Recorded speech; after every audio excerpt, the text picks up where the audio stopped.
Welcome to Reddit After Hours. This is r/Bestofredditorupdates, where OP's mother-in-law kidnaps their infant child without even telling their son. Our next Reddit post comes from TW5676, titled, "My mother-in-law basically kidnapped my baby." So, a little backstory. My husband is an only child. His mom has always been very involved. We got along somewhat, but she's always sort of crossed some lines. She has a key to our house for emergency purposes only, as she lives 4 blocks away. I had our daughter 4 weeks ago. My mother-in-law has been over at least 3 days a week, every week, since I've had her. She's always telling me what I'm doing wrong and how she do things so differently. Baby is up every 2 hours at night, and she insists she sleeps through the night if she could stay at grandma's house. I told her that I'm not comfortable sending a breastfed baby away overnight at 4 weeks old.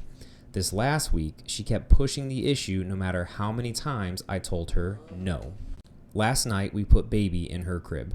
We stopped room sharing because the baby was so loud that I could get no sleep whatsoever, so my husband has been getting her when it's time to be fed during the night.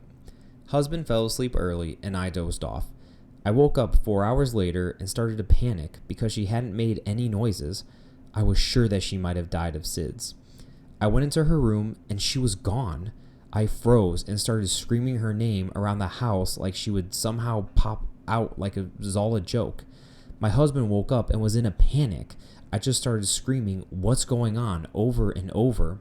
I ran to my phone to call 911 and saw a picture message from my mother-in-law of my sleeping baby in her arms with the caption, "Sleep over at Gam Gam's."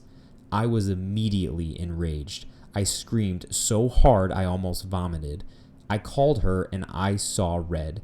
I told her that I was coming to get my baby and she would never see her again and to never contact our family again. My husband decided that it would be best if he went to go get her. When he came back, he said his mother decided to let herself in and, quote, "give us a break." That she was sure we'd hear the text and she thought that we would be thanking her for the night's sleep. I really don't care what she has to say. I hate her. I cannot forgive her for this.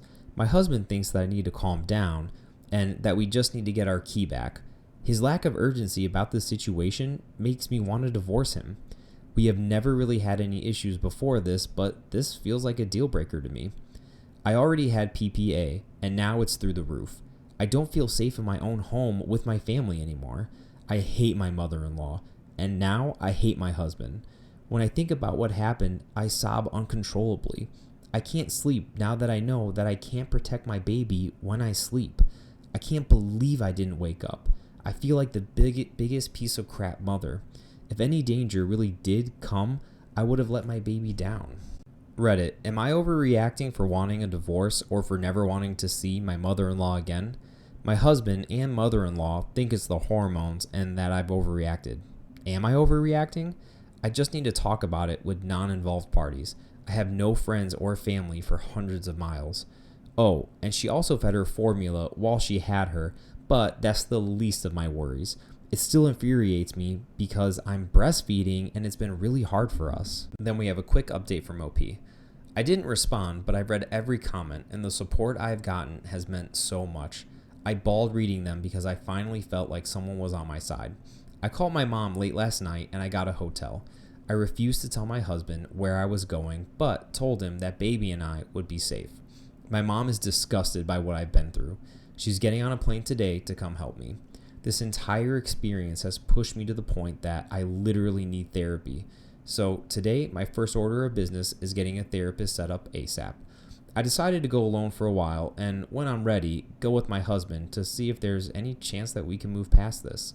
Right now, I still don't want to, but I also agree that I'm not in a place to make life-changing decisions.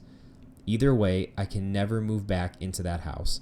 I don't know what my plan is past these next few days, but I'm just going to take it day by day for right now. As for my mother-in-law, I'm going to go to the police today to find out how to get a restraining order. Her and my husband keep saying, but she was safe. She was never in danger. I disagree. My mother-in-law is clearly not mentally capable to care for a child, and who knows what else she would do if I didn't catch her. Who knows what else she would do because she thinks that, quote, she knows best. Soon after I wrote that post, my mom had arrived to help me get through my anxiety and support me. By the time she was here, I was in a hotel and still had not slept. I was going way too long without sleeping, and I think the sleep deprivation was making me crazier. She came and sat with me while I slept. It was the most helpful thing anyone could have done for me. My husband asked to talk, so I agreed to meet with him. He apologized and said he realized that I was right. His mom had severely crossed a line and that it was hard for him to accept his mom did something so wrong in his head that he was telling himself that it was not that bad, and if the baby wasn't hurt, then no harm was done. But he wasn't thinking about the hurt done to me and my feeling of security. He said he changed the locks on the home and would support whatever I wanted to do with his mom. He said he was willing to cut off contact for a while, but asked that I not press charges. We left it at that for that time. I told him I'd think about what he had said and keep in touch. Shortly after this whole thing happened, I got a lot of texts from his family supporting me and letting me know that they were sorry about what happened, and that no matter what, my baby and I are family and we have their full support. That meant so much to me. People were finally backing me up, and it kind of gave me some peace of mind. A few days later, after seeing my husband, we met up again. He had a letter from his mom. I thought about just throwing it out, but I decided to read it.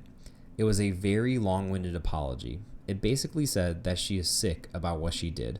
She said if someone did that to her when her husband was young, she'd want them to die too. She is terrified about losing me as a daughter-in-law and her grandchild, but she is going to keep her distance. She asked for me to reach out if and when I am ready. I still haven't reached out to her, and I don't know if I will. I feel like her letter may be genuine, but I don't think I will ever trust her again for obvious reasons.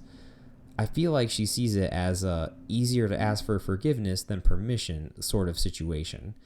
I'm in a hard place of trying to decide how to assert my authority as a mother without alienating my child from people who love them. I don't want my forgiveness to seem like weakness and, in the end, put my child in more situations like this.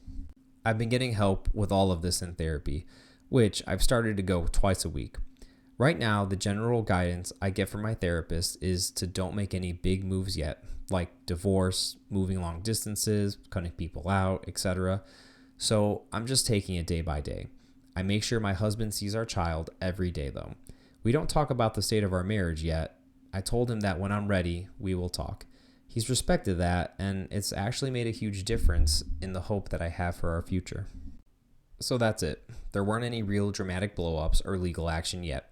There are still a lot of unanswered questions for me, but this time has been one filled with self-discovery and support from a lot of unexpected places, and for that, I'm incredibly grateful. OP, to even think that that was okay for even a second is absolutely deranged. Taking a 4-week-old baby and not even telling your son or your son's wife, just walking out of the house with it, that is absolutely crazy.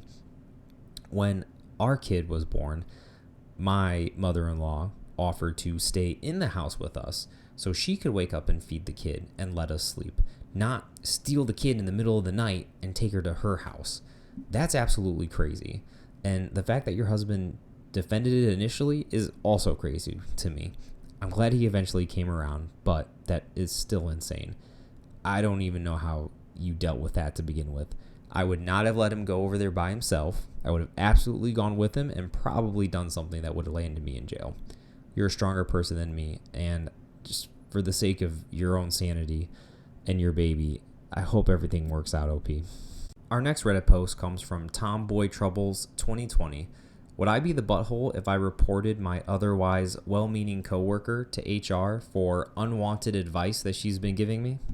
I've had beef with my coworker Lauren basically since she started working in the same office as me about a year ago.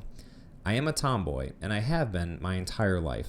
I look like a guy, I like to dress like a guy, and almost all of my fashion icons are guys, but I'm a straight female, and I am comfortable with who I am. It just so happens that I prefer to wear menswear for a plethora of reasons.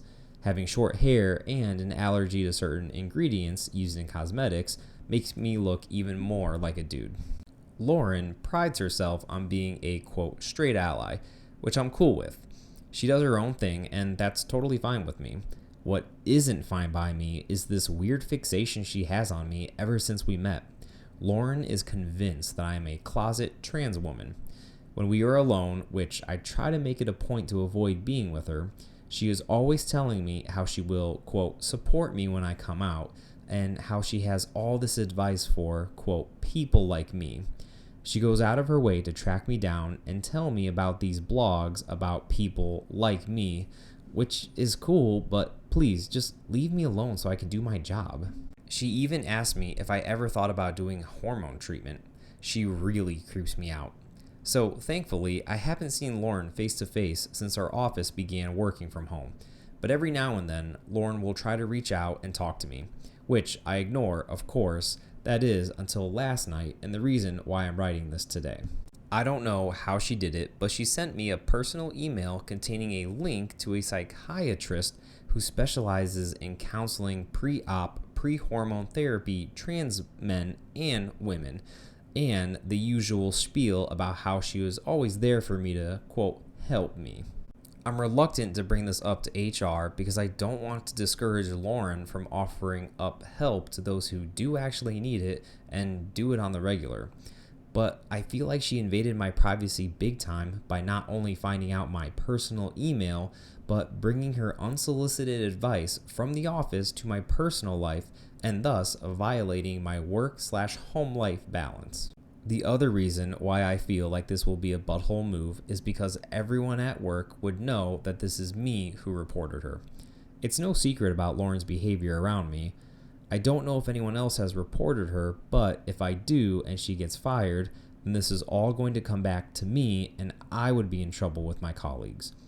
While our office environment is usually pretty neutral, some of my coworkers are friends with Lauren and I'm afraid that they will blame me. I just need a second opinion. I don't know how long I can take this harassment, but would I be the butthole if I report my coworker to HR for harassment? I don't need her advice. I don't want her advice. I just want Lauren to leave me alone. And edit, yes, I have told her that I'm not trans. She is still convinced, though, that I'm in denial. And then we have this update a little while later.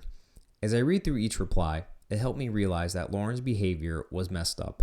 I was reluctant to go to HR at first because I was afraid of the consequences. I have friends who are LGBTQ who often talked about how they wish they had straight allies back when they were coming to terms with who they were. A few stood by her because she's, quote, the ally they wish they had. Considering how people are so quick to cancel over disagreements, I was afraid that I would get canceled myself. It took a lot, but I went to HR. We had a Zoom meeting with Lauren, a mediator, and myself, but of course, it resulted in a slap on the wrist for Lauren. I was really pissed. It felt like Lauren got away with it. Aside from a whiny email from her where she insisted she was just trying to help, which I also reported to HR, Lauren stopped talking to me. That is, until a few months later. Due to current events affecting our industry, there were mass layoffs at the start of November. I was spared, but Lauren lost her job. Since then, I haven't heard back from her, and I doubt I will see her again. Good riddance.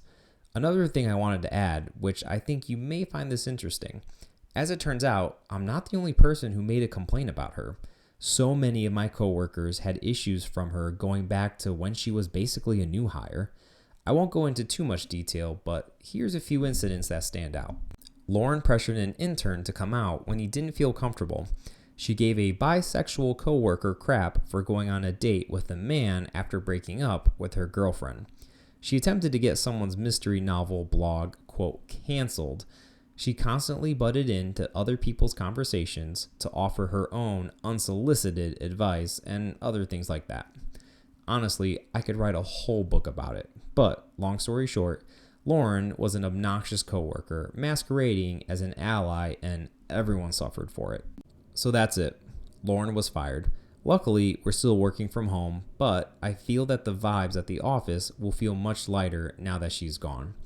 If I have anything else to say, it's that if there is someone who is harassing you into being someone you aren't, tell someone. Tell anyone.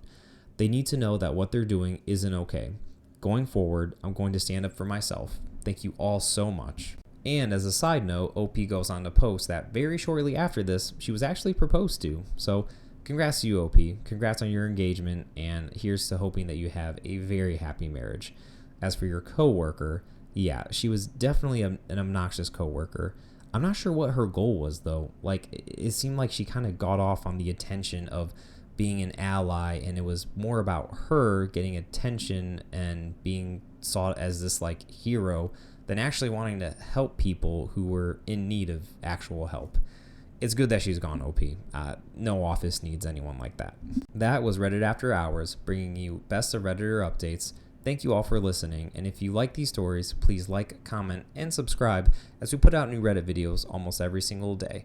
And if you have any comments on what Reddit videos we should cover next, like and comment below what you'd like to hear from next.